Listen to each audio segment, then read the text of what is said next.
여러분들, 오늘 제가 시도하는 것은, 오늘 시편 공부, 다음 주부터 이제 성경 공부 자체는 시작을 하고요. 오늘은 그 서론으로 제가 준비한 것은 시편이 무엇인가, 시편이란 무엇인가, 또 시편이 성경의 특히 구약 성서의 어느 부분에 있는 위치부터 추적을 하면서 그 중요성이 무엇인가 등등 나누도록 하고요. 그 다음에 시편을 우리가 공부를 할 때에 항상 이렇게 좀 모순적인 모습을 접하게 되는데, 시편이 흔히 찬양곡집으로 우리가 번역이 돼요. 시편의 히브리어로 이름이 찬양곡집이에요. 터힐림이라고 그래가지고, 터힐림은 여러분들이 잘 아시는 할렐루야, 그 똑같은 뿌리 자음들이 사용된 단어인데, 그래서 흔히 시편을 칭할 때에 찬양곡의 찬양집 collection of praises. 그런데 찬양집에 더 잔뜩 많이 들어있는 것은 정말 하나님께 간구하는 기도, 울부짖는 기도, 그런 게 훨씬 더 많이 들어있어요. 그래서 그거의 독특한 면을 우리가 한번 또 추적을 해보고, 그 다음에 시편이 우리에게 어떠한 것들을 가르치는가, 그 다음에 맨 마지막으로는 제 짐작으로는 가장 오늘 저녁에 중요한 부분이 될 텐데, 우리가 시편에서 시편을 최대한 잘 활용하려면은 어디에 우리가 포커스를 맞춰야 할까?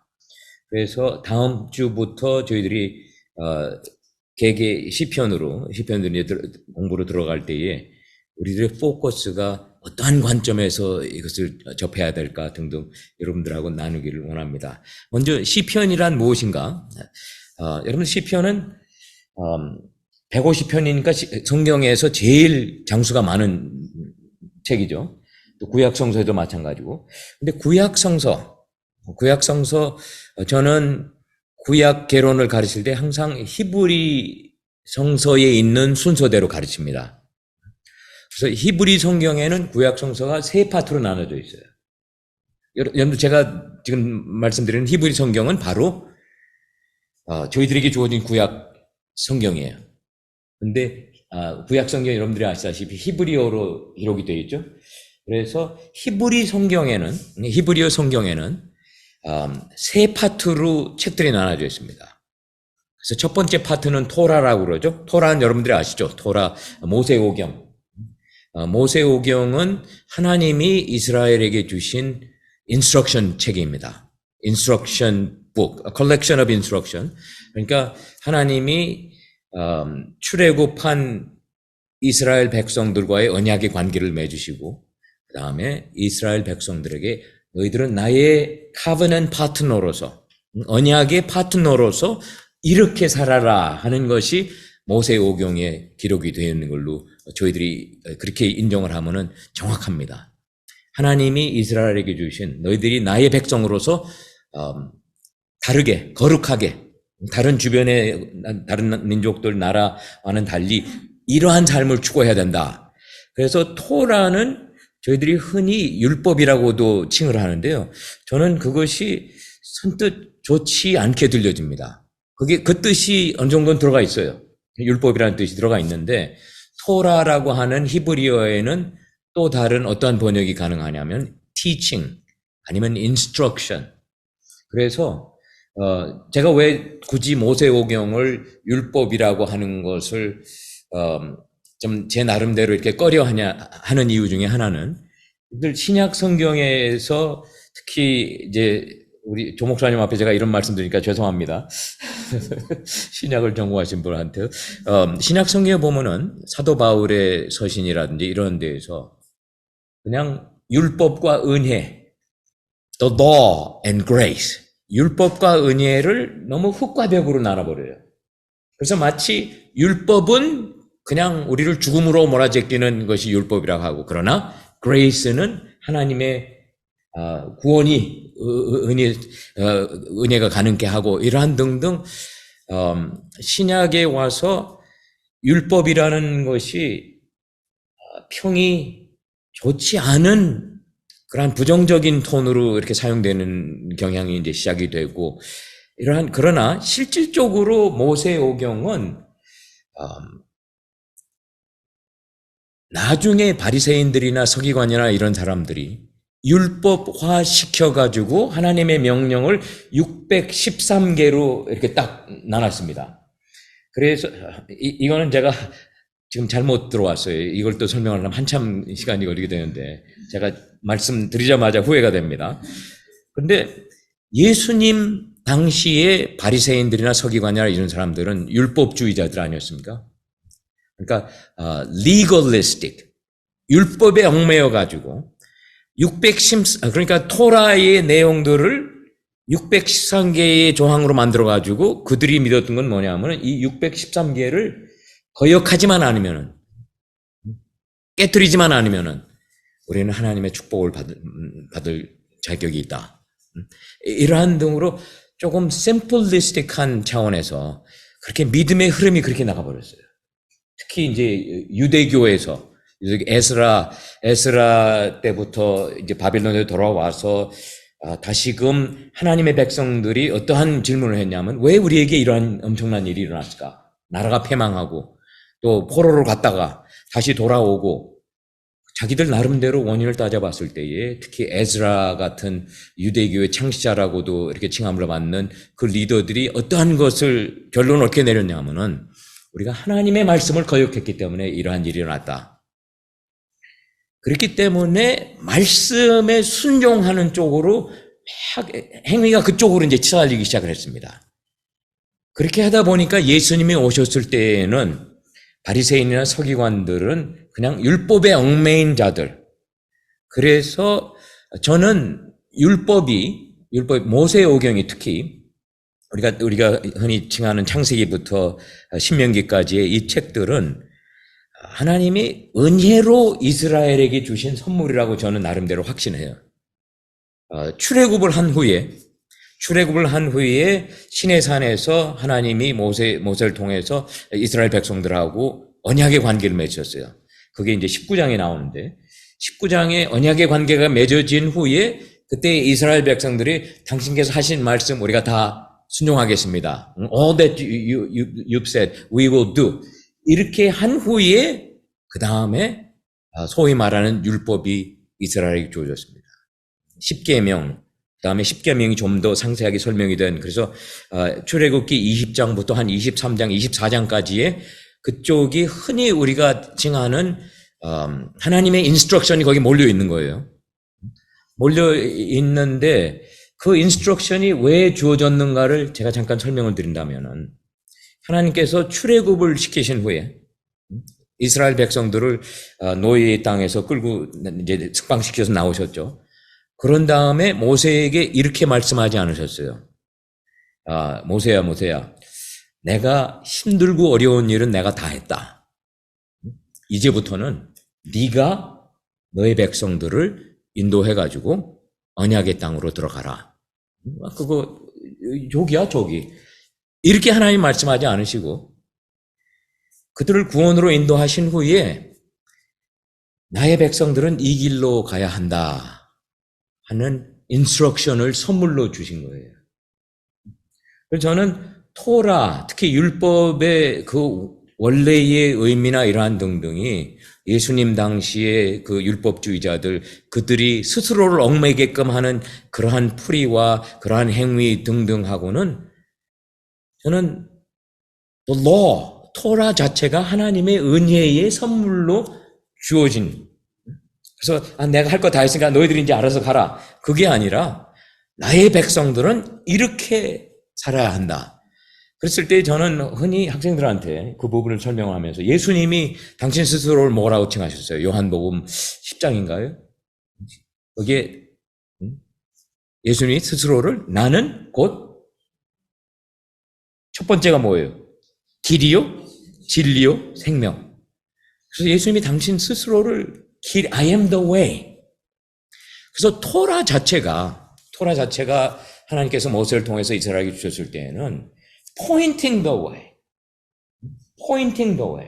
당신의 백성들이 가야 할 길을, 방향을 가르치는 인스트럭션이 바로 토라였어요. 그러니까 토라는 이스라엘, 지금 유대교를 믿는 이러한 분들에게는 가장 토라가 제일 중요한 책입니다. 토라보다 더 중요한 책이 없어요. 왜냐하면 하나님이 당신 백성, 이스라엘 백성들 또 유대인들을 향해서 당신의 뜻과 또 당신의 원하시는 것을 분명히 밝혀 인스트럭션으로 주신 것이 토라이기 때문에. 그 다음에 두 번째 파트가 나빔이라고 합니다. 이거는 선지서예요. 두 번째 파트가 토라가 있고 그 다음에 나빔, 히브리어로는 나빔이라고 발음을 하는데 이거는 그냥 선지서예요. 저는 이 부분을 영어로는 the prophets라고 하는데 저는 굳이 한글 교재라든지 이런 걸 보면은 이 the prophet이 이것이 예언서로 이렇게 번역이 되어 있어요.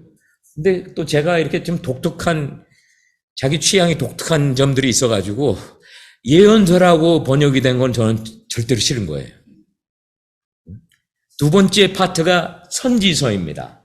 하나님께서 선지자들, 이스라엘의 선지자들은 물론 그들이 한 사역 중에 많은 예언들도 들어가 있어요. 메시아에 대한 예언 등등은 미가서에도 나오고 이사야서에도 나오고 당연히 예언들이 들어가 있는데 그러나 선지서가 두 번째 파트를 이루고 있는데 거기에서의 중요성은 뭐냐면은 하나님께서 이 선지서를 통해서 이스라엘 백성들을 다시금 내가 너희들한테 기본적으로 준 명령으로 돌아가라. Go back to the Torah way of living. 토라의 순종한 삶으로 돌아가라 하는 것이 제가 요약하는 선지서 두 번째 파트의 가장 핵심 사항입니다. 그래서 그것은 또 두 파트로 또 나눠져요. 그러니까 토라가 있고 나빔이 있는데 나빔은 저는 영어로는 the prophets. 그런데 그 prophet은 또 둘로 나눠져 가지고 전선지서가 있고 후선지서가 있습니다. 그래서 전선지서에는 여호수아, 사사기, 사무엘 상하, 그다음에 열왕기 상하 이게 전선지서라고 들어가는데요. 그다음에 후선지서에는 우리가 좀 더 이해하고 인정하는 선지서들이 들어가 있어요. 이사야서, 에레미야서, 에스겔서, 그다음에 12선지서, 12 prophet. 여러분들 그 12소선지서라고 하는 것을 저는 또 극히 싫어합니다. 그래서 학생들한테 제 클래스에서는 minor prophet이라고 하지 말라고 제가 강요를 해요. 구약개론 첫날 강의하면서부터 12 prophet은 그냥 길이만 소하지 내용은 위대한 내용들이 잔뜩 가득 들어차 있거든요. 그래서 영어로는 그냥 12 prophet 이렇게 칭하는 것이 합당하다고 보는데, 근데 여러분들 그 선지서의 역할은 다시금 하나님께서 이스라엘 선지자들과 아니 또 하나님께서 또 이스라엘 역사상 이스라엘 백성들에게 역사를 하시면서 그들에게 딜링 하시면서 또 그들에게 말씀하신 내용 등등이 전선지서에는 들어가 있어요. 근데 거기에는 여호수아, 사사기, 사무엘 상하, 열왕기 상하 이거는 저희들이 흔히 이해하는 구약 성서의 역사서들입니다. 그렇죠? 역사서들인데 그러면 제가 학생들에게 이것이 전선지서입니다. 그러면 학생들이 즉각적으로 질문을 해요. 이 책들이 어떻게 선지서와 관련이 됩니까? 어떻게 이 책들이 선지서로 불림을 받게 됩니까? 그럼 제가 그때 다시 학우들에게 여러분들 한번 생각해 보세요. 한번 생각해 보세요. 그러면은 한참 궁리를 하는 모습이 보이는데 여러분들 궁리하는 모습이 전혀 안 보이는데 그런데 여러분들 선지자들이 가령 뭐 이사야, 미가, 아모스, 호세아 이런 선지자들이 이스라엘에게 준 말씀을 요약을 한다면은 최준도 사님이나 우리 이한을 하구님 어떻게 여기서는 하구가 아니죠. 죄송합니다. 이한을 자매 우리 최준도 사님 제 양딸을 전도사라고 칭하기가 제가 좀 쑥스러워서 그런데 죄송합니다. 죄송합니다. 저랑 구약 결혼을 한 우리 제자들, 여러분들 어떻게 이 역사서들이 어떻게 전선지서라고 하는 역사서를 통해서 어떻게 우리가 선지자들의 음성을 듣는 거예요? 그 음성을 듣기 때문에 전선지서라고 우리가 유대인들 전통에서 그렇게 구분을 해놨는데 선지자들의 음성 우리는 이사야서, 예레미야서, 에스겔서, 그다음에 12선지서 등에서는 우리가 뭐 정확하게 듣죠. 그러면 다시 제가 질문을 드릴게요. 선지자들이 어떠한 메시지를 외쳤을까요? 선지자들이 이스라엘을 향한 외친 그 내용을 여러분들이 한번 간추려 보세요. 그거는 벌써 세 개 중에 두 개를 지금 딱 지적을 하네. 아무래도 제 양딸이 다릅니다. 뿌듯합니다. 우리 최규하 전사님. 회개하라. 회개하고 예. 다시 돌아가. 그렇죠. 거기서 시작을 해요. 선지자들의 메시지는 다시금 토라 way of living으로 돌아가야 될 것을 지적을 하는 거예요. 너희들이 백성들아, 또 왕들아, 너희들이 하나님의 길에서 너무나 엄청나게 턴을 해가지고 다른 방향으로 빠졌기 때문에 지금이라도 늦지 않았으니까 회개하고 하나님의 길로 돌아가라. 그게 이제 첫 번째 파트고요. 두 번째 파트는 회개하지 않는 그러한 고집쟁이 이러한 백성들에게 너희들에게는 심판이 있을 것이다. 선지자들의 메시지를 요약을 하면 첫 번째는 repent and go back to God's way, Yahweh's way of living. 그 다음에 두 번째는 심판이 올 것이다. 그런데 세 번째이자 마지막인 선지자들의 메시지에는 그러나 희망은 아직도 있다. 하나님께서 너희들 치셔가지고 심판을 내리시지만 그러나 그 남은 소수의 충성스러운 이러한 백성들에게는 하나님이 다시금 하나님의 회복의 손길이 내리실 것이다. 이렇게 아주 그러한 메시지 들어오는데요. 그러면 제가 다시 전선지서에 있는 여호수아, 또 사사기, 사무엘 상하, 열왕기 상하 등등에서 여러분들 어떤 차원에서 우리가 그런 메시지를 듣습니까? 그 전선지서는 우리가 흔히 구약 성서의 역사서들이라고 그러죠. 거기에 물론 에스라 네헤미야도 들어가고 역대상하도 들어가고 그 다음에 에스더도 들어가고 이렇게 들어가는데 또 룻기도 거기에 중간에 사사기하고 사무엘상에 영어나 한글 성경에 이렇게 끼어 들어가는데요. 그러나 히브리 성경에는 이 전선지서들은 그냥 역사서들이에요. 우리가 아는. 어떻게 여호수아가 이스라엘 백성들을 이끌고서 가나안 땅으로 들어와서 거기에 어떻게 정착하기 시작했는가. 사사기에는 아주 혼동된 시기였죠. 사람들이 자기 멋대로 자기 뜻에 합당한 것을 추구하는 이렇게 됐을 때에 그냥 12족속들이 제대로 함께 공존하는 것도 힘들어하는 그 책의 마지막 부분에는 베냐민족을 막 갈겨치고 살상을 하고 안타까운 혼란한 이러한 모습들이 나오고 사무엘 상하, 열왕기 상하 등등에서 여러분들 어떠한 차원에서 우리가 선지서의 메시지를 음성을 우리가 듣게 될까요?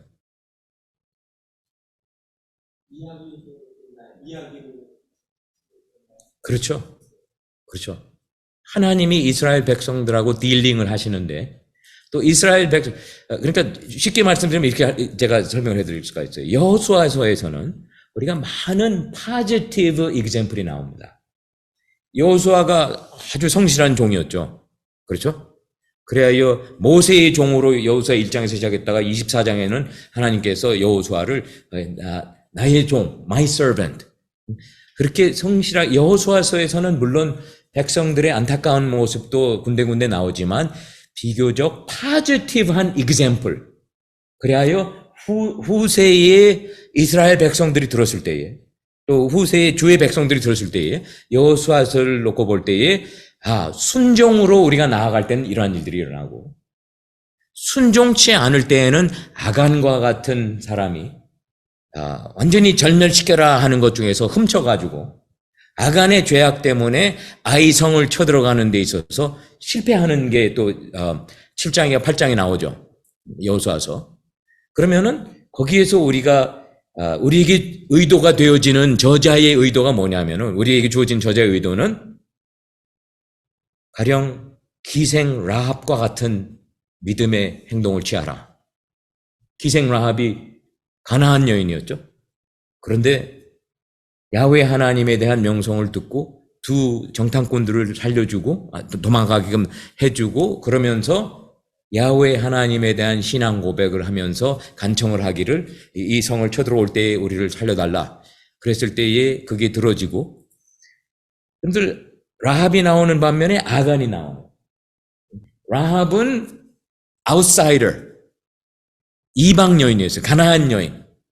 이방 여인은 살아남고 아간이라고 하는 사람은 유다족 속에 가장 으뜸 가는 족속인 유다족 속에 명성이 꽤 있는 그런 가문 출신이고 그런데 하나님을 신뢰하고 신앙 고백을 한 라합에게는 생명이 주어지고 구원이 주어지고 또 당연히 좋은 가정 출신이고 가문 출신이고 뭐 이런 하나님의 백성 유다족 출신의 아간은 불순종했다가 가족들이랑 다 몰살을 당하죠.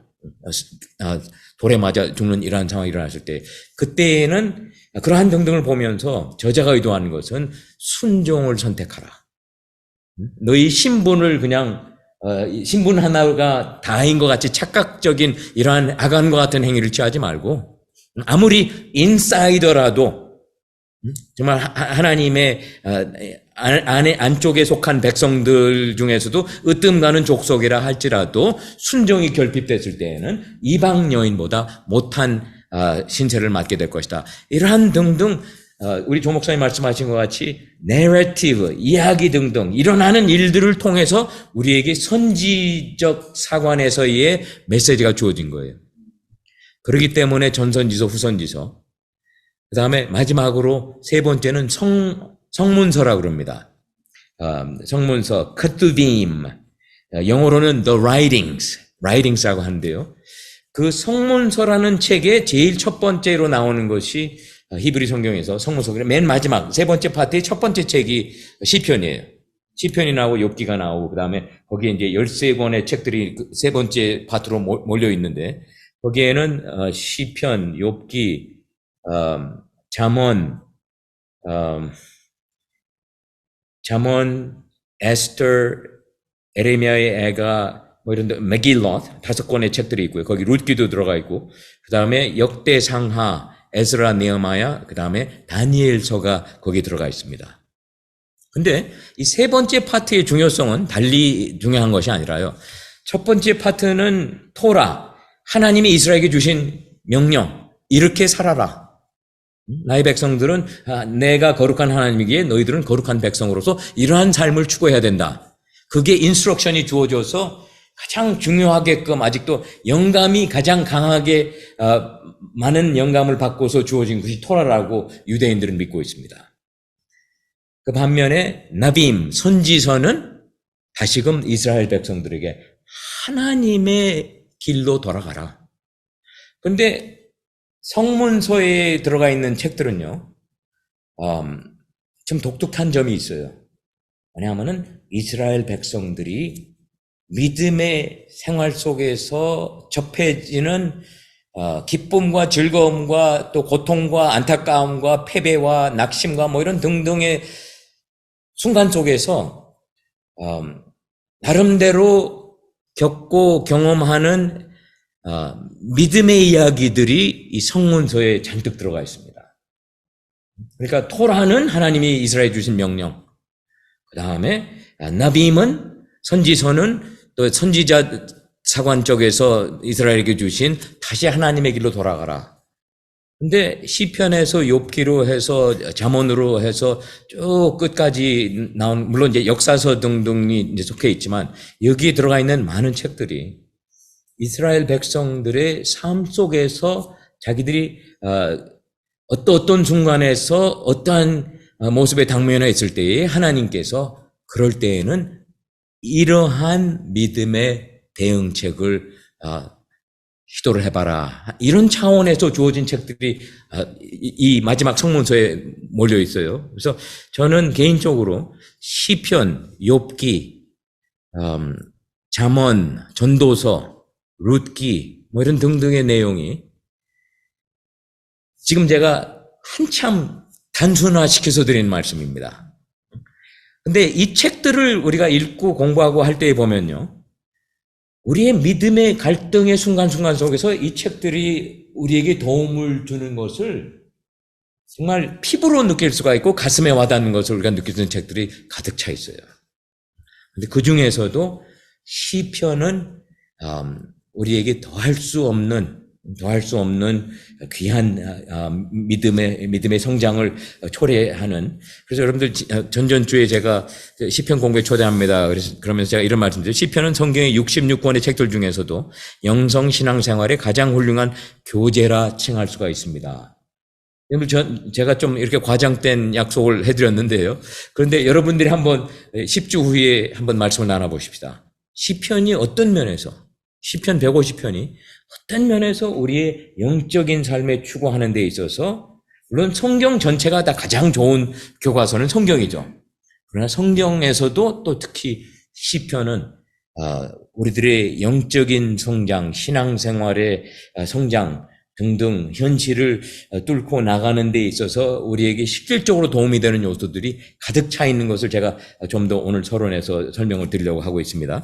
그래서 여러분들 성경에서 위치가, 저는 말씀드리다 보니까 벌써 한 30분이 지나갔어요. 이제 빨리 갑니다. 그래서 성경에서 세 번째 파트에 들어가 있어요. 세 번째 파트에 들어갔고, 그 다음에 두 번째에는 5권으로 나눠져 있습니다. 시편은 흔히 유대인들의 전통 속에서는 시편이 5권으로 나눠져 있는 이유는 필경 모세오경이 5권이기 때문에 시편도 거기에서 영향을 받아가지고 5권으로 칭해졌는가.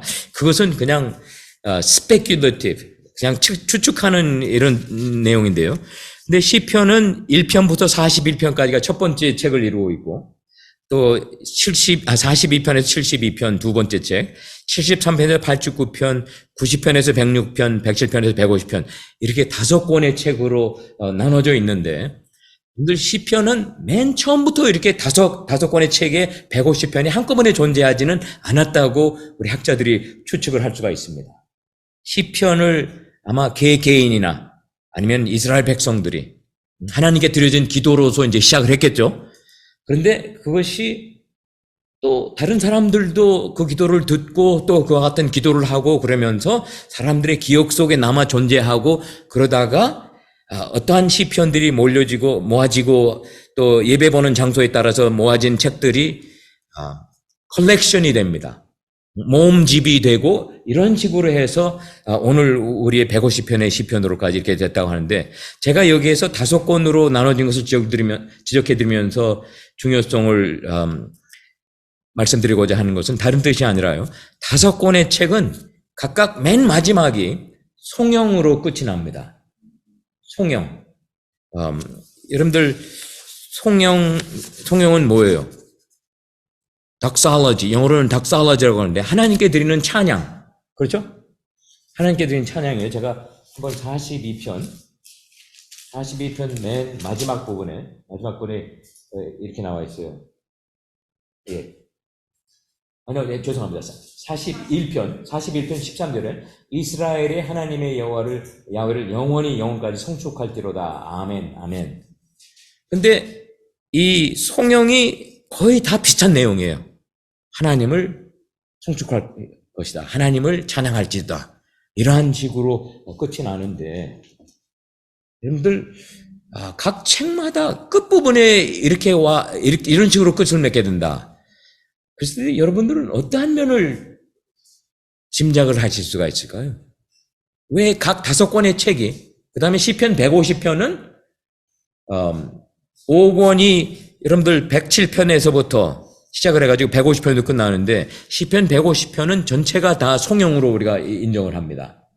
또 시편은 그 5권 책에서의 마지막에 붙어있는 송영뿐만이 아니라 시편 150편을 통틀어 가지고 끝에 나오는 송영, 이렇게 우리가 인정을 하는데, 근데 각 책마다 끝부분이 이러한 송영으로 끝을 맺는다 하는 것의 중요성은 우리가 어떻게 한번 추측을 해볼 수가 있을까요?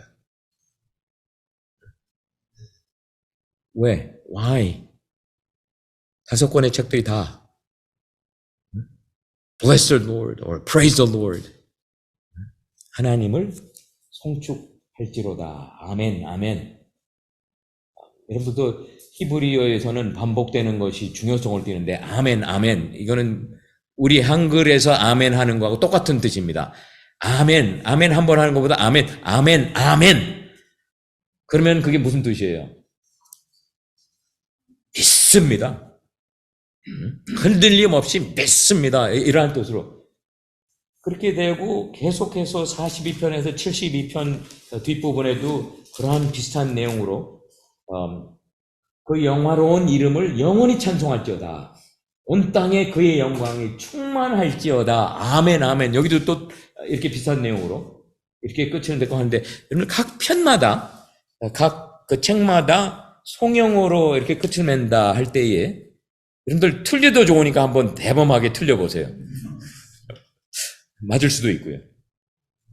왜 각 책이 아멘, 아멘, 각 책이 야훼를 송축할 것이다. 찬양할 것이다. 그거의 중요성은 우리가 어떻게 생각을 해볼 수 있을까요? 믿음의 고백이에요. 믿음의 고백. 한식으로 가득 차 찬양 복집이라 했습니다. 맞아요. 우리 이하늘 자매님 추측을 잘하네요.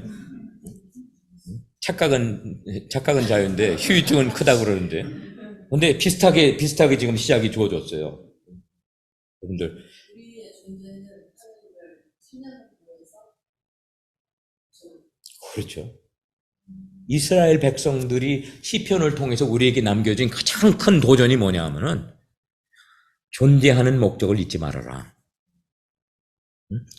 우리 피조물인 하나님의 창조를 받고 이 세상에 보내진 우리들이 존재하는 목적은 궁극적으로 울고불고 하면서 이거 기도 들어주세요, 저것 주세요, 뭐 그게 아니라 궁극적으로는 주여 당신 너무나 위대하십니다.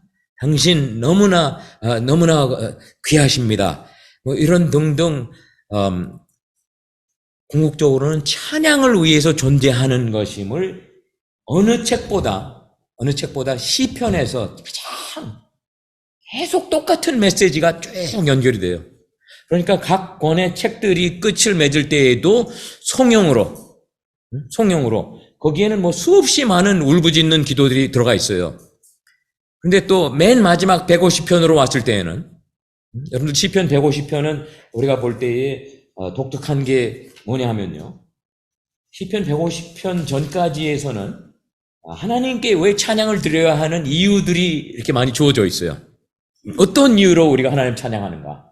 하나님의 구원을 새롭게 경험을 했고, 또 하나님의 보호와 하나님의 인도하심과 이런 등등을, 그래서 감사 속에도 그렇고 찬양 속에도 그 이유들이 붙어져 나오는데, 그러나 시편 150편에 오면은 여기에는 더 이상 이유가 주어지지가 않아요. 할렐루야, 그의 성소에서 하나님을 찬양하며 그의 권능에 공찬해서 그를 찬양할지어다. 그의 능하신 행동을 찬양하며 그의 지극히 위대하심을 따라 찬양할지어다. 이게 보면은 앞부분에 기록되어 있었던 구체적인 찬양하고 감사해야 하는 이유들이 여기에는 더 이상 없단 말이에요. 그래서 흔히 시편 학자들이 이 150편의 결론 이와 같은 조건 없는 찬양, 이유 없는 찬양, 마치 조금 전에 우리 기령이 사모님 말씀하신 것 같이 우리가 존재하는 이유가 뭐예요? 시편 기자들은 분명히 찬양하기 위해서 우리는 존재합니다. 여러분들 그것을 우리가 좀 더 깊이 있게 가슴속에 박아놔야 돼요. 우리가 시편을 공부를 하면서 또 개인적으로 시편을 저 같으면은 한 달에 한 번씩, 제가 여러분들에게 다음 주에는 그 유대교에서 랍비들이 오랫동안 수세기 동안 하루에 읽는 가령 뭐 1편부터 9편 이런 식으로 9편부터 17편 이런 등등으로 나눠져 가지고 30일에 시편을 다 기도하는 그런 스케줄이 있습니다. 그거를 제가 핸드아웃 다음 주에 나눠드릴게요. 그것을 따르면은 우리가 은연중에, 저는 대학을 가는데 저희 어머니가 그래요. 너 대학 가서 시편 하루에 5편씩, 잠언 한 장씩 읽어라. 꼭 읽어라. 약속하지? 그래서 어느 정도는 시도를 했죠. 어느 정도 시도를 하고 그러는데, 그런데 그 유대인들, 유대교 전통에서 이렇게 나오는 그 스케줄은 조금 더 흐름성이 있어요. 연관성이 있어요. 그것을 여러분들이 계속 매달 읽어가시면서 기도하시면서 여러분들이 궁극적으로는 이렇게 해서 1편부터 8편까지가 묶여 있고 9편부터 17편까지가 묶여 있고 이렇게 30일로 나눠져 있구나 하는 것은 여러분들이 궁극적으로 찾으시면은 그때의 아멘. 또 유대인들의 지혜로운 이러한 걸 통해서 이러한 경험을 하게 하십니다. 이런 고백이 나올 수가 있는데요. 그래서 찬양을 위해 존재하는 우리들의 존재의 목적. 여기에서 그 다음에 이제 C에 신의 영감과 인간의 입을 통해 전달된 기도와 찬양들이라고 제가 이렇게 적었는데 여기에 제가 한참 많은 내용을 여러분들이 전달을 하려고 그러는데 다른 뜻이 아니라요. 여러분들 시편은 성경 66권은 우리가 어떻게 이해를 합니까? 우리 인간이 멋대로 공리를 해가지고 만들어낸 그러한 책들이에요? 그렇지가 않죠. 성경 66권 전체는 시편도 마찬가지예요. 시편도 그 중에 포함이 되어 있어요. 성경 66권은 전체가 다 하나님의 영감, inspiration, God breathed it. 하나님께서 직접 호흡을 불어넣으셨다. 그러면 그 시작이 하나님께서, 생명이 하나님께서, 또 모든 내용이 하나님께서부터 우리에게 주어진. 그런데 또 그 반면에 어떠한 면이 있습니까? 하나님께서 영감을 불어주어서 그것을 누가 기록을 한 거예요? 기록은 인간이 한 거예요. 그랬을 때 우리가 성경 66권 전체를 다 뭐라고 합니까? 누구의 말씀? 하나님의 말씀. 주 하나님의 말씀이 성경 66권이에요. 그런데 그 중에서 시편은 물론 시편에도 그게 당연히 포함이 되죠. 시편 66권도 하나님이 우리에게 주신 말씀이에요. 그렇죠? 그런데요. 시편은 또 인간이 하나님께 드린 기도들이죠. 여러분들 여기 보면 시편 기도하는 자들의 이름도 나오고 뭐 이런 등등 내용이 어떨 때는 국민들이 함께 모여서 드리는 기도도 나오지만 개별적으로 개인이 뭐 다윗이 그 중에서 제일 많은 숫자가 다윗의 기도였던 이러한 등등해서 시편은 하나님의 영감을 받고서 기록이 되어져 가지고 우리에게 주어진 하나님의 말씀임과 동시에 그러나 사람들의 입을 통해서 하나님께 외쳐졌던 그러한 기도들이라 이거죠. 그것이 참 독특합니다. 독특해요. 그래서 그러한 점도 여러분들이 좀 더 깊이 있게 보시면서 그렇다면 여러분들 시편을 우리가 공부할 때에 제가 다음 주부터 해가지고 4주 동안을 라멘 싸움에 대해서 제가 여러분들하고 나누도록 하겠습니다. 그래서 다음 주에는 여러분들 13편하고 30편을 성경 공부 우리가 함께 살펴보도록 하고요. 그 다음에 그러니까 13편하고 30편은 그냥 개별적인 하나님께 드려지는 고통 속에서 하나님께 들려진 기도, 도움을 청하는 기도, 구원을 청하는 그런 기도들을 거기서 시작해가지고 2주 후에는 우리가 73편하고 88편을 같이 보도록 할 예정입니다. 73편은 하나님의 의로우심을 믿는 이스라엘 백성이 그게 아마 아삽의 자손에 드려졌던 기도인 것으로 제가 기억이 되는데 그래서 좀 믿음이 흔들림에 봉착했을 때에 하나님은 의로우신데 그런데 왜 악인들은 그렇게 잘 먹고 잘 삽니까? 이러한 갈등 속에서 드려졌던 기도 그리하여 그 시편 그러한 기도를 드렸던 저자가 갈등 속에서 흔들림을 경험을 했다가 중간에서 경로가 다시 수정이 돼가지고 다시금 신앙 고백, 강한 신앙의 고백, 신뢰의 선택으로 맺게 되는 것이 73편이고요. 88편은 가장 암담한 기도입니다. 가장 암담한 기도고 제 제자들 중에 교수님 시편 88편은 참 이거를 나의 기도로 만들기가 힘듭니다. 물론 또 시편 109편을 놓고서 교수님 이건 아무리 교수님이 그렇게 잘 설명을 해줘도 저는 이러한 기도는 못 드리겠습니다. 그것도 저희들이 오늘부터 3주 후에 라멘 싸움 세 번째 파트로 그 cursing psalms, 저주하는 기도들. 그 중에서 가장 우리가 힘들어하는 109편을 저희들이 함께 나누면서 이것도 하나님의 영감 밑에 우리에게 주어진 당신의 말씀. 그러면서 또 반면에는 인간의 입을 통해서 하나님께 전달이 되었던 기도. 그렇다면은 저와 여러분들이 당연히 이것을 그냥 배척하고 나는 이거 내용이 너무나 끔찍하고 그래가지고 어떻게 하나님 앞에 나와가지고 나의 원수를 때려잡아 죽여 주시옵소서, 그의 아내는 과부로 만들고 자녀들은 고아로 만들고 이런 등등. 왜 이것을 저희들은 신학의 관점에서 예수님은 원수도 사랑하러 하셨는데 구약에 또 이런 잘못된 신학적인 관점에서 주어진 이런 기도가 들어가 있는, 이건 하면 안 돼. 여러분들 캐톨릭 교회에서 그 렉셔너리가 있습니다. 렉셔너리, 거기에서 사용하는 3년인가 이렇게, 거기에 각 교회마다 그날의 가스펠 메시지가 무엇이고 또 구약에서의 메시지가 무엇이고 그 책이 있는데 거기에 시편이 들어가 있어요. 중간 부분에 시편이 들어가 있는데 그 책에는 시편 109편이 딱 삭제가 되어 버렸어요. 삭제가 되었어요. 그거는 뭐 다른 뜻이 아니죠. 캐톨릭 전통에서는 시편 109편의 필요성을 인정치 않는 차원으로 저는 그렇게 이해를 하고, 그런데 저는 여러분들하고 굳이 시편 109편을 함께 나누도록 고집을 하고요. 그 다음에 라멘 싸움의 네 번째자 마지막 파트는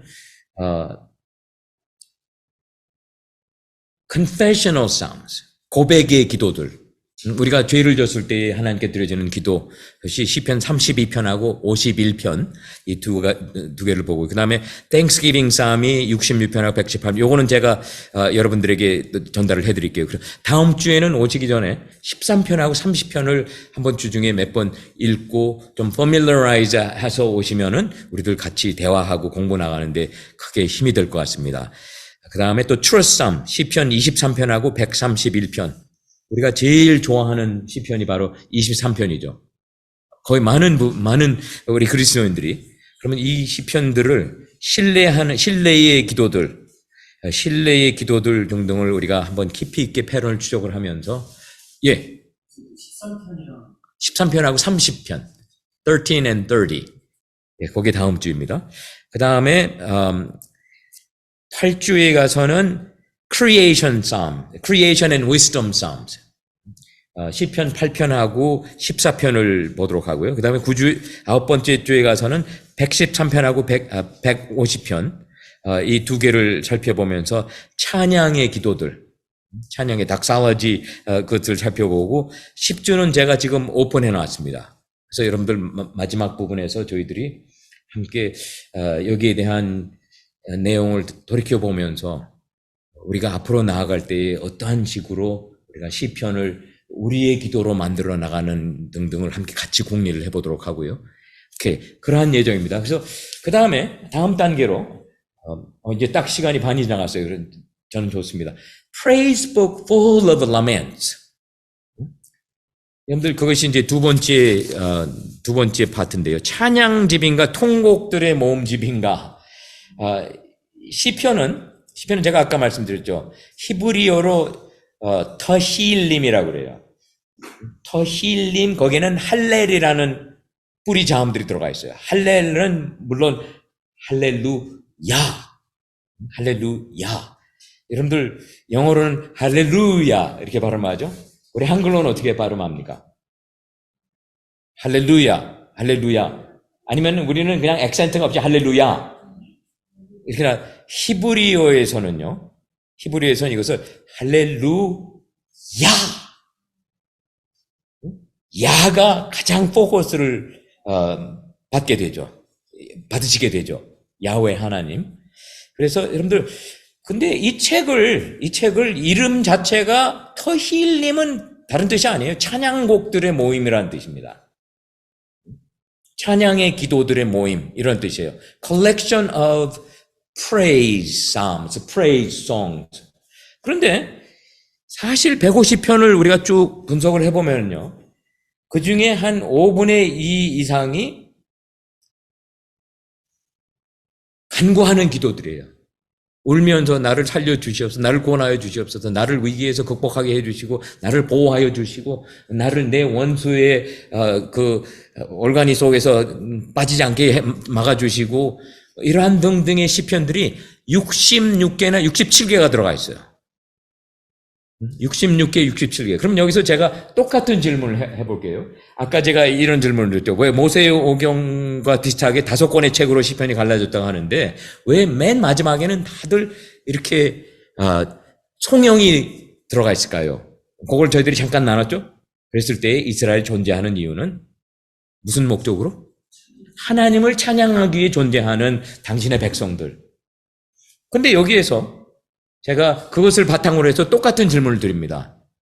여러분 어떻게 찬양곡집이라고 이렇게 타이틀을 붙여놨는데 그 안에는 lament psalms, 울고불고, 여러분들 이거 제 누나가 들으면 안 되는데 누나 듣지 마. 제 누나가 시집 갔다가 처음으로 저희 집에 왔을 때 저는 바깥에서 축구를 하고 있다가 이제 누나를 만났는데 저희 누나가 할머니를 먼저 껴안고 저희 엄마를 껴안고 그러면서 울기 시작을 하는 거예요. 울고 불고. 나는 이상하다. 누나 왜 그래? 그러면 저는 그냥 마음이 설렁거리니까 또 축구한다고 또 다시 피하고 갔는데 나중에 집에 내가 들어갔어요. 운동하고 집에 들어갔는데 누나의 고발하는 내용은 뭐예요? 며느리가 친정에 와가지고 친정 엄마하고 친정 할머니하고 누구를 원망하고 누구를 고발하는 거예요. 그러면서 제가 아직도 생생한 게 엄마 내 시어머니가 정말 이러실 줄은 내가 이런 상상도 못했어요. 이러한 얘기를 하는데 그래가지고 그날이 토요일 날 왔다가 주일날 오후에 누나가 가는 거예요. 누나가 주일날 오후에 가는데 오후에 예배 마치고 점심 먹고 그러고서 저희들이 예배당 광희문교회 예배당 뱃집에 살았을 때 이제 가는데 누나의 발걸음이 밝아집니다. 응? 엄마, 할머니, 다음번에 봐요. 다음번에. 그러면서 시댁으로 남편한테 시어머니한테 돌아가요. 저는 어렸을 때 그 경험이 지금까지도 기억이 남고 제가 시편의 학생들에게 설명을 할 때 그 이야기를 예를 들어서 여러분들 시편 기자들은요 하나님께 하소연하는 내용이 아주 강하고 끈끈하고 찐합니다. 찬양곡집인데 당연히 이 애통하는 또 하소연하는 기도들이 가득 들어가 있어요. 근데 그렇게 이 찬양하려고 존재하는 이스라엘 백성들을 찬양을 하지 못하게 하는 것은 자기의 존재 자체를 부인케 하는 현상이라 이거죠. 그렇다면은, 그래서 다시금 아까 이스라엘 백성들의 존재의 목적이 뭐냐? 하나님, 저는 당신을 찬양하고자 존재합니다. 그런데 저의 지금 현재의 현실이 찬양을 어렵게 합니다. 빨리 저한테 힘을 쓰셔가지고, 저한테 잠에서 깨셔가지고, 저를 구원으로 인도해 주시고, 저희 적들을 물쳐주시고, 그리하여 속히 제가 제 본분을 다할 수 있도록, 찬양의 본분으로 돌아갈 수 있도록, 이렇게 저와 여러분들이 시편을 본다면요, 찬양곡집이라고 하는 것이 틀린 게 절대로 아니죠. It's a collection of praises. 그러면 궁극적으로 왜 이스라엘 우리의 믿음의 선조들이 우리들에게 이와 같은 많은 숫자, 실제로 여기 보면은 그 praise psalm은 한 10개 정도, 12개 정도밖에 카운팅을 했을 때에, 근데 애통하는 그러한 기도들은 66개, 학자에 따라서 어떤 학자는 66개, 어떤 학자는 67개, 훨씬 더 많단 말이에요, 압도적으로. 그러면은 거기에서 의도되어지는 믿음의 선조들이 우리를 향해서 은연중에, 물론 우리가 찾아내야 되지만, 그러나 우리가 찾아야 하는 그러한 현실은 어떤 현실을 접하게 되냐면은 찬양을 위해서 존재한다. 우리 기도한 목사님 기도하실 때 항상 제가 콩쿠드 교회에서 가슴을 후두 타오는 We bless you, Lord. We bless. 길 목사님이 독특하게 목사님들 중에서 이렇게 하나님을 송축하는 기도를 선뜻 안 하세요. 근데 길 목사님은 그걸 하시는데 We bless you, Lord. 이거는 뭐 Association of Meeting에서도 그렇고 심지어는 학교에서도 그렇고 이런 바로 그 목적을 위해서 우리가 존재한다 이거예요. We bless you, O Lord. How dare we not bless you? 우리가 당신을 찬양하지 않고 어떻게 가만히 잠잠히 있겠습니까?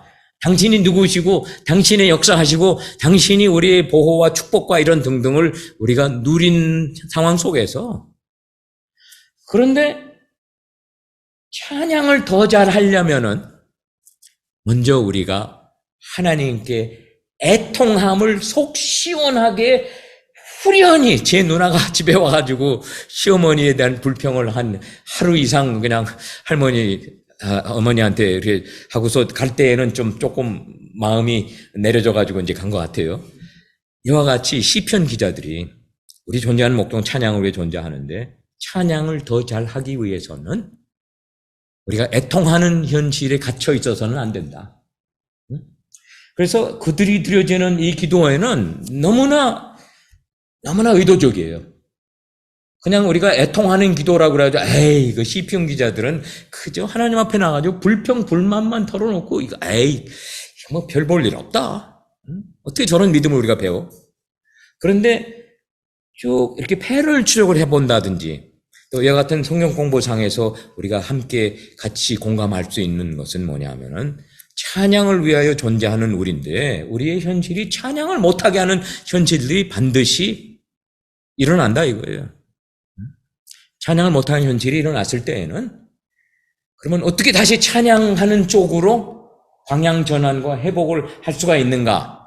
그것을 잘하려면은 마치 우리 믿음의 선조들이 시편 속에서 우리에게 남겨준 하나님께 땡깡 부리고 하나님께 그냥 애통함을 솔직히 고백하고 이러한 거를 먼저 잘하는 법을 배우면은 찬양을 더 잘하게 된다. 여러분들 이거는 상당히 중요한 부분입니다. 그래서 여러분들 오늘 저녁에 가시면서 꼭 기억을 하실 것은 나의 존재의 목적은 당신 찬양입니다. 나는 당신을 찬양하고자 존재합니다. 그런데 주여 오늘날 저희 삶 현실 속에서 당신의 찬양을 어렵게 하는 부분들이 아직 이렇게 존재하고 있습니다. 거기서부터 한번 땡깡을 부려보세요. 거기서부터 소리를 막 질러대면서 여러분들 그 예수 삼창이라는 게 과거에 처음 나왔을 때 저는 어디에서 그걸 접했냐 하면은 포틀랜드 제1교회 장로교회에 제가 새벽 기도를 신년 초에 새벽 기도를 인도하러 갔는데 첫날 기도회를 이제 들어가면서 목사님이 우리 주여 삼창하십시다. 주여, 주여, 주여. 저는 생전 처음 그런 경험을 하는 상황에서 닭살이 돋아나요. 구스범스. 닭살이 돋아나면서 우와 이거 뭐야? 그런데 그게 요새는 뭐라 그래요? 삼창이 아니라 칠창 뭐 이런 식으로 기도원에 들어가면 주여, 주여, 주여, 주여 한 저는 처음에는 거기에 대한 어떠한 거부감이 있었어요. 그랬다가 제가 시편으로 좀 더 가까이 하고 더 깊이 들어가려고 애를 쓰고 했을 때에 아마 시편 기자들이 그랬을 것 같아요. 주여, 제 말 안 들리셔요? 당신 왜 그걸 못 들으세요? 더 크게 소리를 높여가 시편 88편이 그런 기도예요. 어디 나와서 주께 고백을 했는데 주께서 안 들어주시니까 오늘 또 나오고 내일 또 와서 똑같은 기도를 하고 이러한 등등이 쭉 진행될 때에 여러분들 Praise Book Full of Lament가 오히려 당연한 현실인 것 같아요. 우리가 먼저 애통의 기도, 울부짖는 기도, 간구하는 기도, 구원의 기도, 보호의 기도 이러한 기도들을 우리가 잘 배우면은 더 찬양을 잘하게 되는 이러한 방향으로까지 우리가 들어갈 수 있으라고 생각을 하고요. 여러분들 계속합니다. 시편이 그 다음에 시편에서는 탄식으로 같은 찬양곡지 그 다음에 믿음의 움직임은 성경에서 우리에게 준 믿음의 움직임을 가장 적나라하게 잘 해설한 독일 구약학자가 있었습니다. 클라우스 베스터만이라고 하는 학자가 2차 대전 후에 어떠한 책을 썼냐 하면은 Praise and Lament. Praise and Lament. 시편에 대한 연구 책인데요. 그러면서 그가 처음으로 우리에게 무엇을 가르쳐 줬냐면은 우리 믿음의 방향은 라멘트에서 프레이즈로 옮겨간다 이거예요. 믿음은 항상 그렇게 옮겨간다 이거예요. 근데 지금도 제가 아직 기억하는 것이 그 책을 읽어보면서 그분이 한 예를 들어서 신약에서의 예를 드는데 예수님의 삶에도 똑같은 현상이 일어났다 이거예요. 라멘트, 크루시픽션, 십자가에 못 박혀 돌아가셨다가 레저렉션의 찬양의 날이 또 다시 돌아오고 뭐 이런 등등 그러면서 쭉 시편을 풀이하면서 시편 기자들의 믿음의 방향, 그다음에 성경에서 우리가 접하게 되는 믿음의 방향은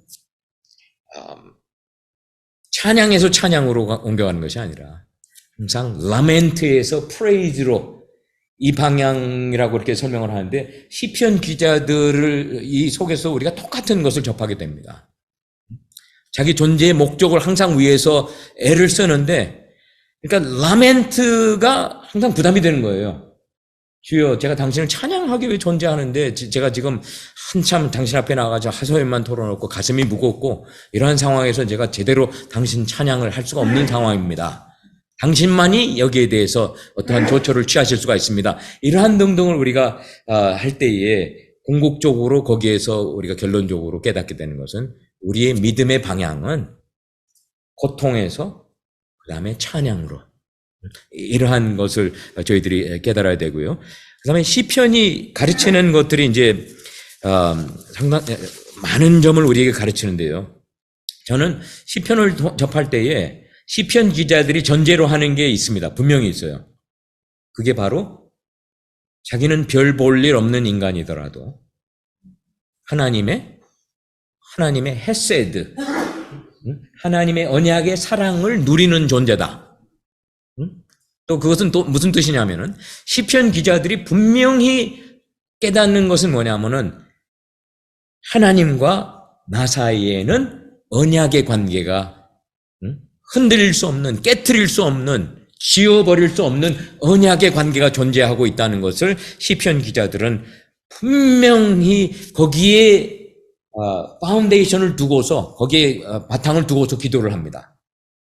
하나님과의 나와의 관계는 근데 여러분들 우리 욥기에서도 제가 지난번에 그런 말씀드렸죠. 몇 주 전에 욥기가 은연중에 우리에게 도전하는 것은 우리와 하나님의 관계가 계약의 관계가 아니라 언약의 관계라는 사실. 근데 시편에도 그게 나오죠. 그게 바로 그 핫사탄이 그런 질문을 하죠. 욥이 까닭 없이 당신을 경외하리이까? 욥이 까닭 없이 하나님을 경외하리이까? 당신께서 욥에게 복을 내려주시고 그를 보호해 주시고 그러니까 당신께서 욥의 덩어리를 긁어주니까 욥도 당대의 가장 의로운 사람으로 칭함을 받는 위대한 그러한 하나님의 사람 그런 등등을 지적을 하는데 여러분들 그것은 심각한 질문이에요. 그것은 핫사탄의 입을 통해서 나왔다는 것이 우리에겐 좀 불편할 수도 있지만 그러나 핫사탄도 하나님의 지배를 받는 위치에서 하나님이 그를 쓰셔가지고 우리에게 그와 같은 질문을 던져주시는 거예요. 우리들은 과연 어떤 이유로 믿음의 생활을 추구합니까? 이거는 심각하죠. 제 학우들 중에 저희 신학교 학우들 중에 제가 이 부분을 얘기했을 때 어느 사모님이 저한테 이러한 이메일을 보내오셨더라고요. 예, 목사님, 저희들에게 이런 일이 있었습니다. 북가주에서 사역하시는 사모님인데, 남편이 목사님이시고, 근데 한국에서 이제 미국으로 오셔서 사역을 하시는데, 얼마 전에 뜬금없이 그 교회의 어느 권사님이 수천 불의 체크를 보내오셨더래요. 교회로. 거기에 자초지종을 적으신 거예요. 자초를 적으셨는데, 이 권사님이 교회에서 식당에서 뭐 서빙하고 그러다가 아주 귀한 반지를 잃어버리셨답니다. 귀한 반지를 잃으셨는데 이 권사님이 소원을 한 거예요. 하나님, 이 반지를 찾게 해주시면은 제가 어떠한 금액을 선교 헌금으로 보내도록 하겠습니다. 근데 그 사모님이 저한테 그 이메일을 보내신 것이 제가 그걸 읽고서 그러다가 그게 냉장고에 그 반지가 아마 조금 이게 사이즈가 컸는지 냉장고 어느 컴파트먼트 안에 그게 떨어져 있는 것을 다른 교우가 찾아가지고 이 권사님이 하나님의 청혼을 했으니까 그것을 어기면은 또 어떠한 벌이 내릴 수도 있으니까. 여러분들 그러한 두려움을 우리가 경험하지 않아도 되는데 경험을 해야 하는 이유는 바로 우리가 하나님과의 관계를 언약의 관계가 아닌 계약의 관계로 잘못 이해할 때의 그러한 두려움, 두렵지 않은 두려움을 우리가 만들어서 하게 된다 이것입니다. 그러고서 서원을 했으니까 과거에 담임 목사님이 미국에서 교회 섬기시는데 어려워하시고 그러니까 몇천 불을 보내주셨다 이거죠. 여러분들 성경에서 전제로 하는 것은 저와 여러분들이 저도 기억이 나요. 어렸을 때에 교회 가고 그러면은 이제 어른들 또 아니면은 고등학생들, 대학생들 이제 전도하러 나가고 그러면은 이분들이 전도지를 나눠주면서 뭐라고 합니까? 흔히 제일 쉽게 말하는 게 뭐예요? 그때에도 벌써 순복음 교회의 영향이나 이런 정도에 받는데 이거 주면서 예수님 믿고 예수 믿고 복 받으세요. 이러한 기복신앙 등등이 우리의 삶의 은연중에 좀 자리를 잡고 있는 상황에서 여러분들 성경에서 우리에게 지적해 주신 하나님과의 우리의 관계는 우리가 아직 죄인이었을 때에 당신의 은혜를 베푸셔서 우리의 죄를 뒤집어 씌워 주시고 용서해 주시고 우리를 당신의 백성으로 취해 주시고 그 다음에 우리를 당신과의 언약의 관계로 불러주셨다 이거예요. 근데 이 관계는 우리에게는 확고부동한 관계입니다. 이것이 다시 물려질 수 있는 이러한 관계가 아니에요. 저는 나름대로 신학적으로 저는 그렇게 생각을 합니다. 그렇게 동의하지 않는 신학자들도 있죠. 그런데 그러한 관계인데 우리 한국의 그 샤머니스틱 빌리프, 샤머니즘 뭐 이런 등등 그 다음에 유교적인 상황에서도 그렇고 제사 드린다. 저도 어릴 때에 저희 권사님, 저희 할머니가 26세 과부가 되셨는데 할아버지 기일만 되시면 돌아가신 날만 되면은 목사님을 모시고 와서 제사는 안 드렸지만 크리스찬아이즈가 된 제사를 드렸어요. 거기다 제사상 같이 차려놓고 목사님이 오셔서 기도해 주시고 또 잔치 식사 대접 받으시고 또 헌금 엄마가 해드린 헌금 받아 이러한 등등이 그러니까 여러분들 우리는 우리의 믿음이 좀 더 순수함으로 회복이 되어야 됩니다. 근데 그것을 또 시편 기자들에게 가르쳐주는 거예요. 나는 별 볼 일 없는 존재이지만 여러분들 시편 40편 마지막 절 17절을 한번 제가 읽어드릴게요. 40편 17절에 다윗이 이러기를 합니다. 나는 가난하고 궁핍하오나 주께서는 나를 생각하오시니 하시오니 주는 나의 도움이시오 나를 건지시는 이시라 나의 하나님이여 지체하지 마소서. 근데 이거를 유진 피터슨이 그 번역한 메시지라고 하는 그 성경에 여기 보면 그게 어떻게 나와 있냐면 I am nothing, I have nothing. 나는 nobody고 내가 가진 것도 없는데 주여 나는 당신 하나뿐입니다. 여러분들 시편 기자들은 자기들의 안타까운 몰골의 그 위치 속에서 든든한 백이 있었어요. 자기들이 비록 별 볼 일 없는 그러한 위치에 있었지만 그러나 야훼 하나님의 카버넌트 파트너다 이거예요. 당신이 우리를 카버넌트로 초청해 주시고 거기에 확고부동되는 자리를 우리에게 마련해 주시고 그 관계를 유지해 주실 때에 시편 기자들이 우리에게 항상 도전하는 것은 받은 바 은혜가 많기 때문에 주여 뭘 더 간구하리까. 그러니까 시편 맨 마지막 150편이 이렇게 찬양으로 끝을 맺게 되는 것은 여러분들 너무나 큰 도전을 줍니다. 근데 찬양인데 그 찬양에 이유 없는 찬양. 주여 당신과 저와 함께 동행하는 이 삶. 또 그러면서 또 저를 보호해 주시고 인도해 주시고 특별히 저에게 관점을 보여주시고 저를 또 써주시고 주여 제가 뭐 또 그 외에 어떤 뭐를 또 놓고 당신을 찬양할 건덕지를 찾아야 할까요? 더 이상 필요치 않습니다. 이거는 정말 확신에 가득 찬, 자신에 가득 찬 이러한 고백이 드려지는 이러한 상황에서 저와 여러분들도 관심 있게 봐야 되는 것은 군데군데 표현이 되어지는 faithful love. NIV에서는 주로 이것을 헤세드를 faithful love라고 그렇게 표현이 되어난 번역이.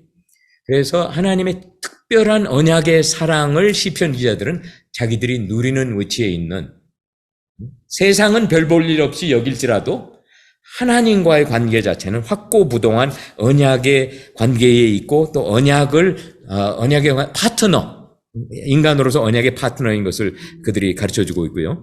그 다음에 여러분들 시편이 가르치는 두 번째 것은 우리 인간의 삶은 고통과 도전의 연속이고 또 그것은 믿는 자들의 삶 속에서도 똑같이 존재한다는 것을 시편 기자들의 기도를 우리가 살펴보면은 이게 피할 수 없는 현실입니다.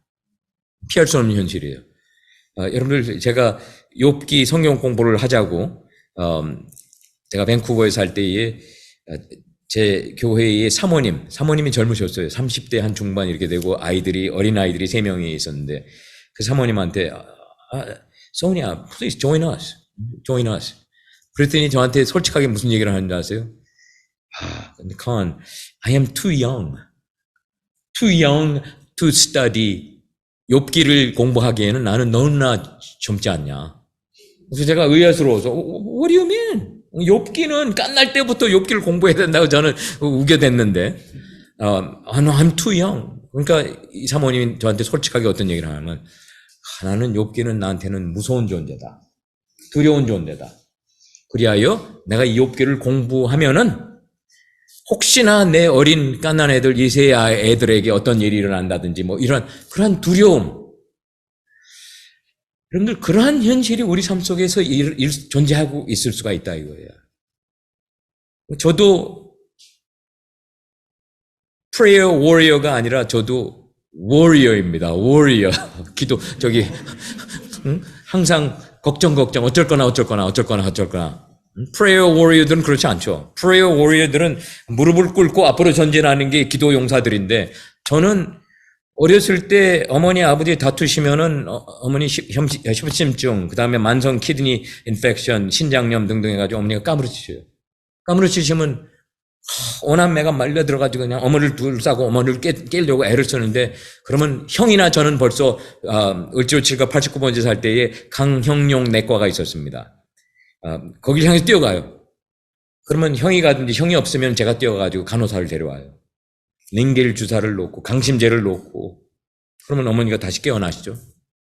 그러면 아버지하고 대판 싸우신 후에 그런 일이 일어나니까 아버지는 한 일주일 동안을 침묵의 고문을 하십니다.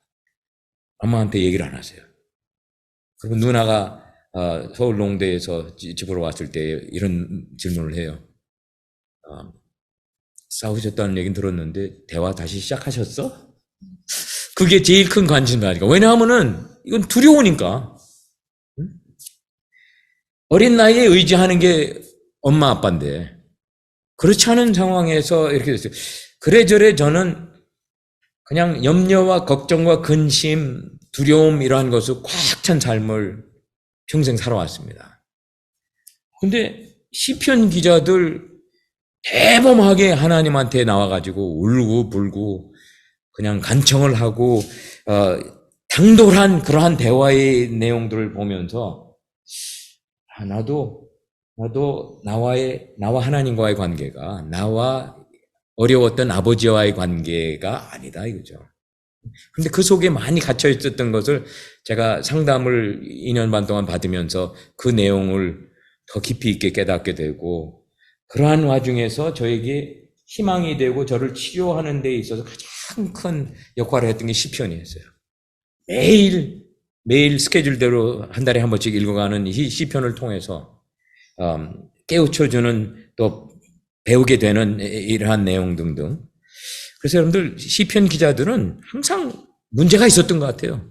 어떠한 문제가 해결되면 또 다른 문제가 기다리고 있고 계속 이러한 것이 그들의 삶의 현실임을 우리가 시편을 기도하고 하는 상황 속에서 똑같이 우리가 공감을 할 수가 있다 이거죠. 그러면은 우리의 믿음의 믿음의 선물을 받은 저와 여러분들은 이젠 그것을 그냥 두려움 속에서 마비 증세로 어쩔 거나 우리는 연약한 우리들이 더 이상 아니라 이거예요.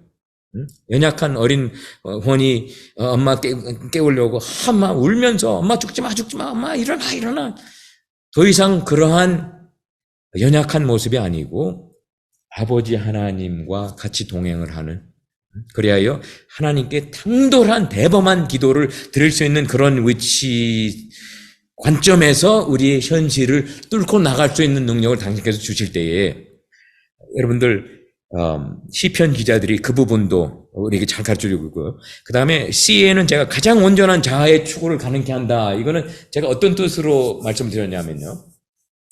시편을 공부하다 보면 학생들 중에 이런 얘기를 해요. 시편 기자들의 기도가 너무나 당돌합니다. 저는 그렇게 기도는 못 드리겠어요. 이런 얘기를 해요.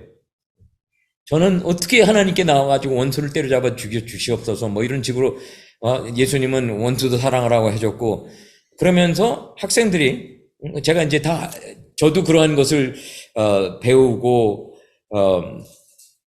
영향을 받고 했을 때에 우리가 어떠한 것을 권장을 합니까? 서로에게.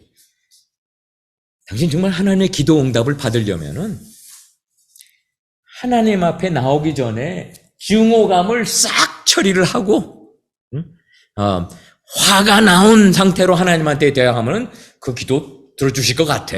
안 들어줘. 증오도 풀고 화를 내서도 안 되고 욕을 해서도 안 되고 뭐 안 돼. 이러한 restrict 하는 기도의 pattern 아니면 기도의 culture를 우리가 은연중에 답습을 한 분들이 계세요. 그런데 한번 상상을 해보세요. 여러분들 하나님께 나와가지고 간청을 하는데 하나님은 나의 증오와 나의 미움과 이러한 것은 원치 않으시기 때문에 내가 하나님께 나와서 기도드리기 전에 미움을 다 삭히고 증오를 다 지워버리고 그러고 나와서 미워하지 않는 척, 증오하지 않는 척 하면서 기도를 한다면은 그런 상황에서 계속 쌓여지는 믿음의 현실은 어떤 현실로 바뀌어지냐 하면요. 우리가 가식으로 가득 찬 척하는 믿음으로 존재하게 된다 이거죠. 시편 기자들은 화가 나면은 나한테 와서 화풀이를 해라. 마치 하나님께서 그들을 그렇게 초대하는 것을 우리에게 보여주고 있어요. 여러분들 한번 제가 영성 세미나를 할 때에 우리 미국 학생들하고 디민 과정에 영성 세미나를 하는데 거기에 모스크바에서 온 선교사가 있었는데 우리 IMB 출신 선교사가 있었는데 30대 후반의 아버지인데 아들들이 둘이 있는데 제가 바로 이 부분을 얘기를 했어요. 시편에서는 우리가 이래서는 안 된다. 기도할 때 우리가 이렇게 기도하면 안 된다. 먼저 이걸 다 지워버리고 와서 척하면서 기도를 해야 된다. 그것을 시편 기자들은 절대로 원치 않는다 이거예요. 있는 모습 그대로. 화가 나면 화가 난 대로 남한테 가서 해코지를 하는 것이 아니라 오히려 하나님 앞에 나와가지고 남을 고발하는, 남을 욕하는 이러한 기도를 하는 것이 오히려 더 낫다. 근데 이것은 여러분들 하나님과 우리의 관계를 떠나서 인간과 인간의 관계를 한번 상상을 해보세요. 옛날에 어떤 TV 광고가 있었냐면은 아마 리스터린인가 아니면 스코프라고 하는 그 마우스와시가 있어요. 마우스와시가 있는데 그게 어떤 광고가 있냐면 아침에 두 부부가 잠이 깹니다. 자다가 깼는데 서로 얼굴을 보고 뽀뽀를 하려고 하는데 bad mouth. 아침에 입에서 나는 냄새, 구역질 같은 냄새를 피하기 위해서 아내는 저쪽 화장실로 가고 남편은 저쪽 화장실로 가가지고 스코프나 아니면 리스터린으로 마우스를 와시한 후에 그러고서는 와가지고 Kiss me darling, I am yours. 여보나 이제 키스해줘도 괜찮아. 여러분들 만약에 우리가 우리 스스로의 솔직한 모습을 보이지 않고 뭔가를 덮어 씌우고 뭔가를 포장을 해가지고 그렇지 않은 모습을 포장화해서 서로에게 내어놓는다면요. 부부간에 더 깊어져야 되는 이러한 관계 등등이 존재하기가 힘들어지게 된다. 사람의 관계 속에도 그게 그런데 굳이 하나님과 우리와의 관계에서 여기 가장 온전한 자아의 추구, 시편 기자들의 기도를 우리의 기도로 만들고 이것이 계속 우리의 피부를 뚫고 들어와서 가슴으로까지 내려 떨어질 때에 저와 여러분들은 우리의 최고의 모습으로 변해갈 수가 있다. 가장 온전한 우리의 자연스러운 모습, 가식으로 똘똘 뭉쳐지지 않는 우리의 있는 그대로의 모습. 그리하여 하나님 앞에 나왔을 때 아버지 왔어요. 에이 자식 또 몰골이 왜 그래? 다 이유가 있죠. 하소연하러 왔는데 제가 한번 한참 털어놓겠습니다. 뭐 이런 등등 숨김없이 전달이 되어지는 이 내용, 그 기도의 내용 등등 시편이 우리에게 가르치는 것은 이 세 가지 외에도 너무나 많은 것을 가르치는데요. 그 다음에 여러분들 시편을 우리가 최대한 우리에게 그 신앙의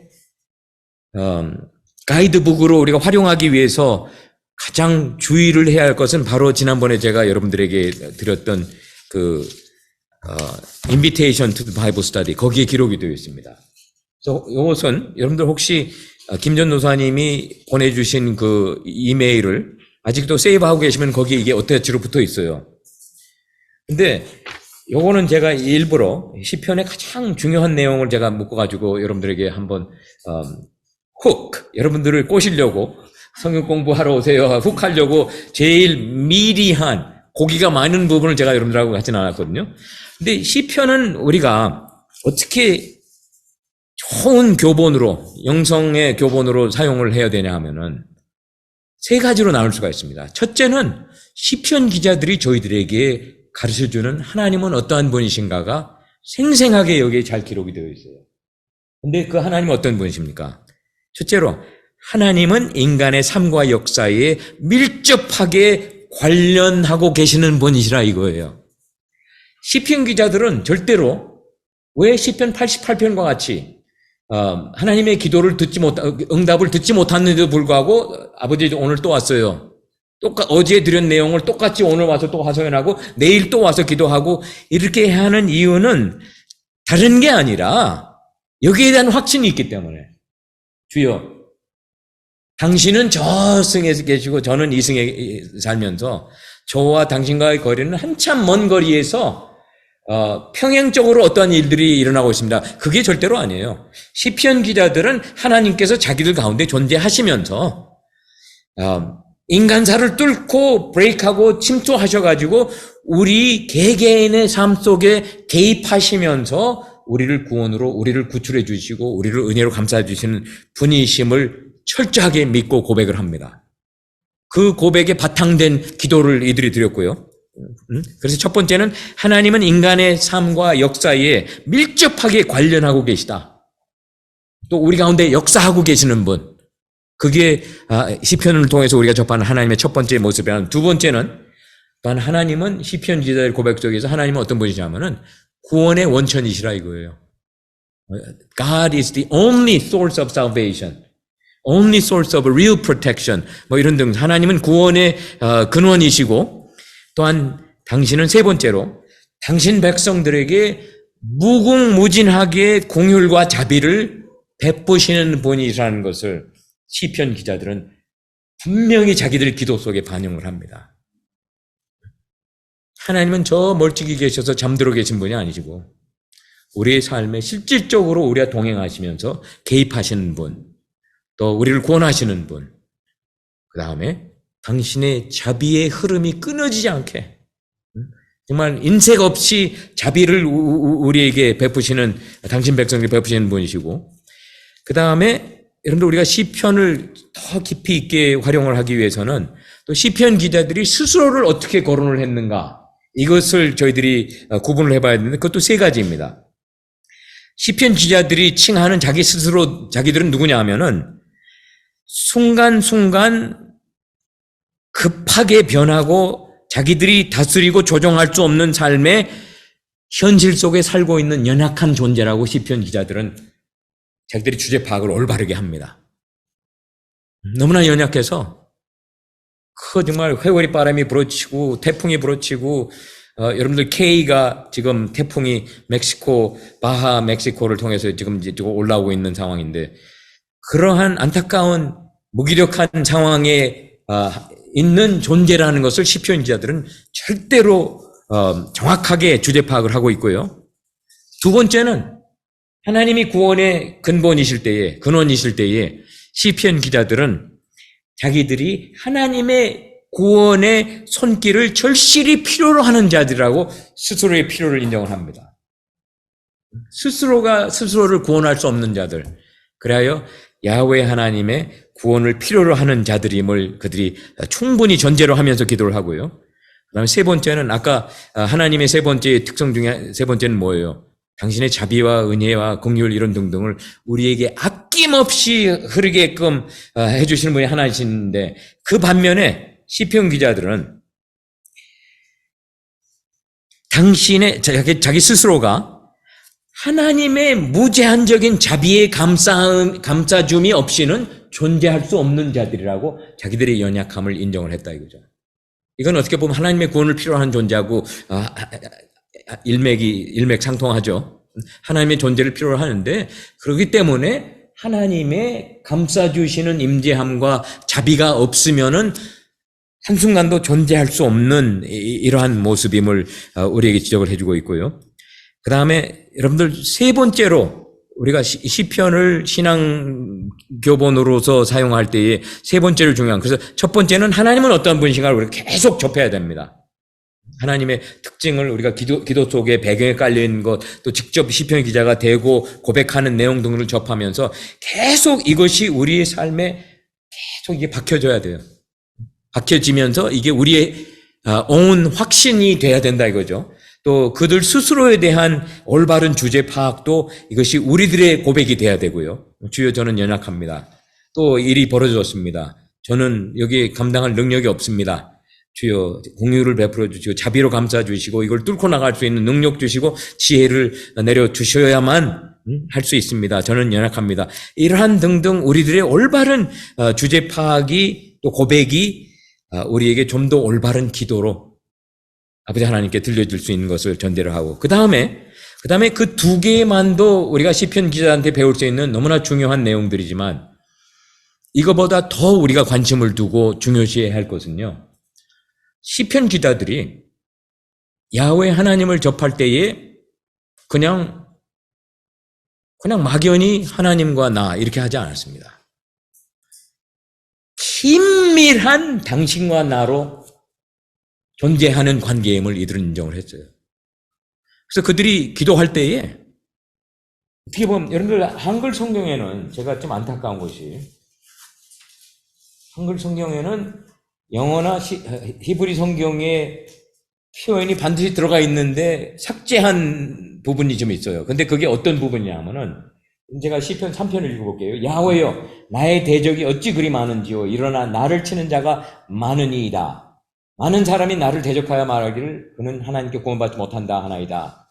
야훼여, 주는 나의 방패시오, 나의 영광이시오, 나의 머리를 드시는 자이시니이다.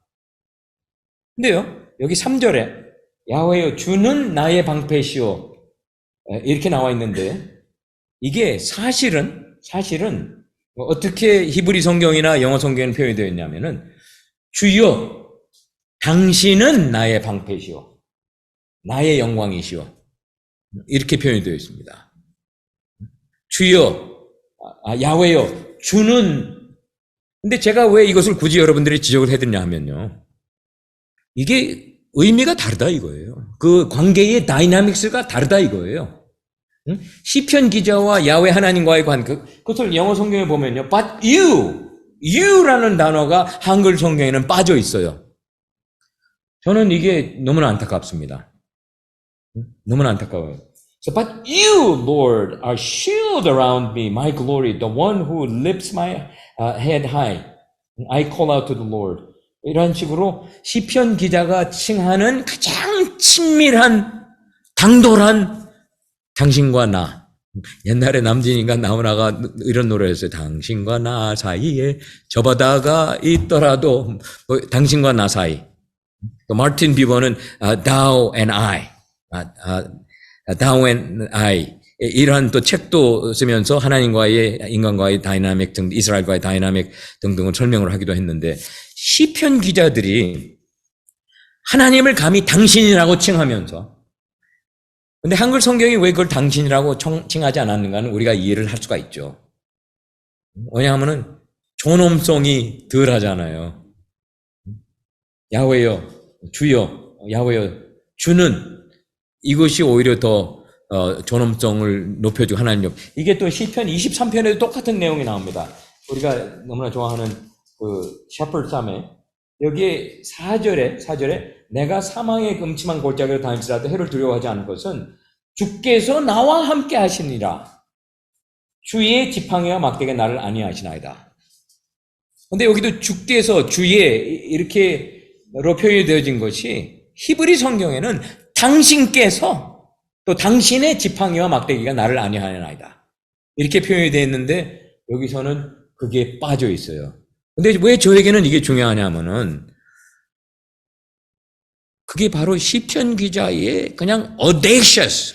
여러분들 audacious라는 단어가 있습니다. 이거는 그냥 대범한 희망. 저 사람 정말 엄청 큰 희망이 있네. 저건 가망성이 없는 것 같은데 he has a audacious hope. 이러한 등등으로 우리가 표현을 하는데 시편 기자는 자기가 별 볼 일 없는 존재지만 야훼 하나님과 나 사이에는 저 멀리 존재하신 거룩하신 하나님, 저 밑에 존재하는 불쌍한 악한 죄인 나 이렇게 표현을 하지 않고 당돌하고 대범하게 솔직하게 당신이라고 칭을 하면서 여러분들 이 다이나믹스를 저와 여러분들이 배워야 된다 이거예요.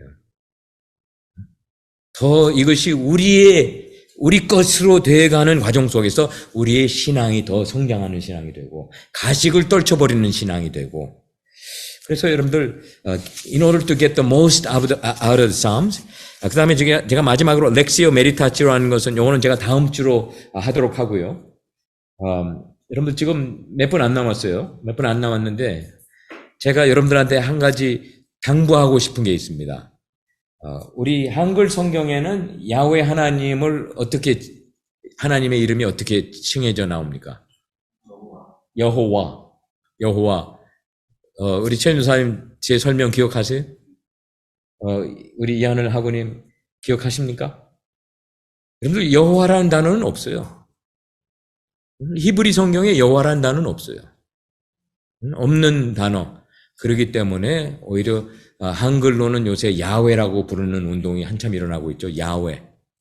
이것이 기독교 역사상 어느 한 치명적인 순간에 중요한 순간에 제대로 히브리어를 모르는 독일 히브리어 스스로가 히브리어 학자라고 칭하는 중세기 때 독일 학자들이 옛날 이스라엘 백성들은 하나님이 너무나 귀하시기 때문에 하나님의 개인적인 카버넌트 네임이 야훼란 말이에요. 야훼.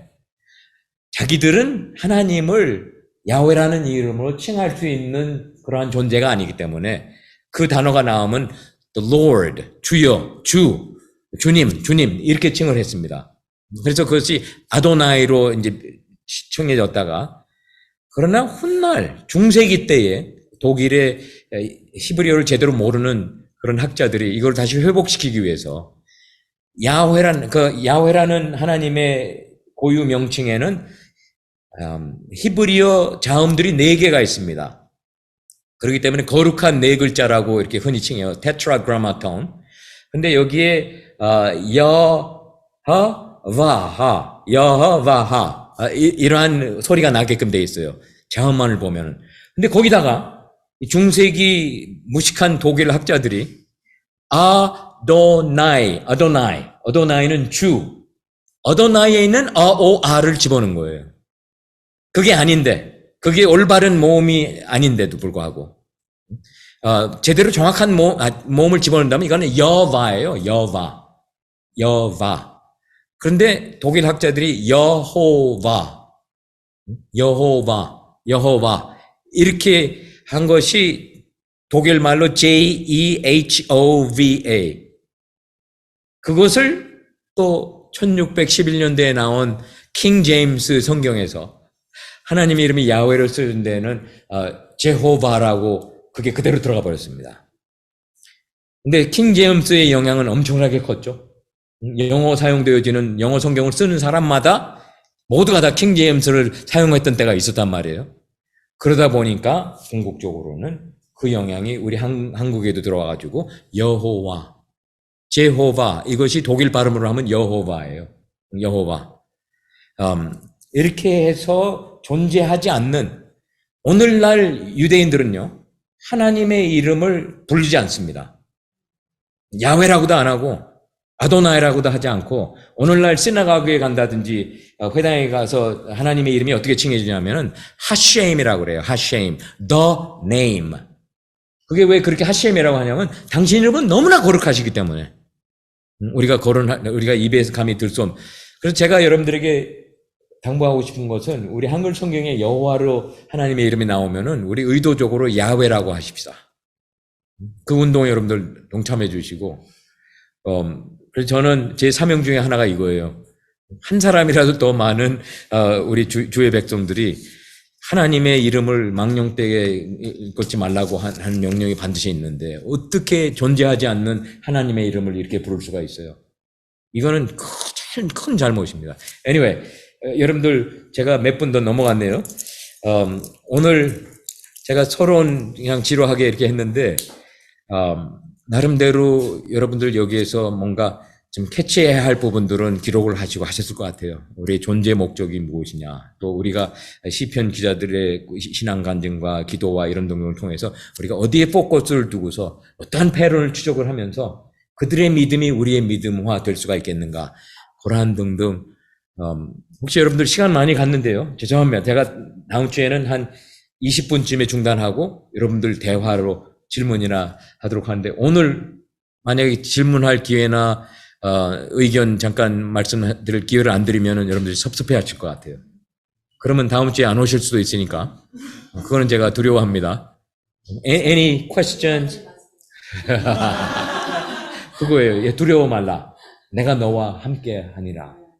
이사야서에도 그렇고 바로 야훼 하나님이, 이건 정말 우리의 필요에 합당한 가장 큰 약속이 그 하나밖에 없어요.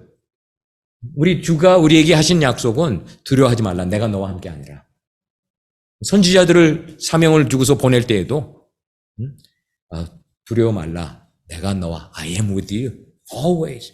지상명령 아침에도 I am with you always. Anyway, what question 아니면은 여러분 나름대로